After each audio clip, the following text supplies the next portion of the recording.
Herd immunity has been a term that's been used over the past several months, but it is easily misused, and it's often misunderstood. Many medical experts say it could help us get out of the pandemic, and getting the vaccine could play a part in getting to herd immunity. Fox 4's Simon Gutierrez spoke with a doctor at OHSU to find out more.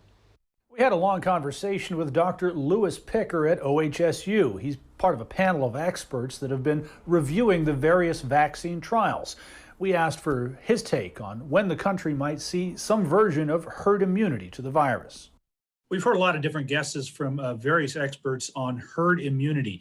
Do you have any feel for when we might achieve some measure of herd immunity as a nation? Typically, you need to get 75% or more people resistant to the infection to achieve that. It's way too early to speculate on when that might be in the U.S. Some reports have said even as many as half the people in the country are resistant to the idea of getting any kind of vaccine, and particularly this one.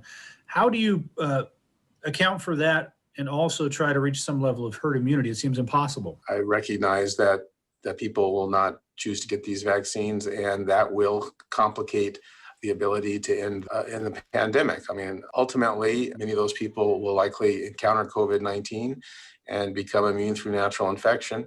So we'll eventually get there, but obviously there'll be a lot of morbidity and mortality along the way if that's what occurs. Do you think there's any chance that we don't vaccinate quickly enough such that whatever protection people that were vaccinated had wears off before everybody else gets vaccinated, and we enter this cycle where it's just not enough at once? It's too early to tell whether the vaccine-generated immunity will wane or how fast it will wane, and to what extent maybe a third vaccine dose would be needed. We don't know that. It's possible that we'll need, like the flu vaccine, to get a booster next year to maintain immunity. I'm fairly certain that it'll provide protection for longer than the 2 months that have been demonstrated, at least 6 months, probably a year.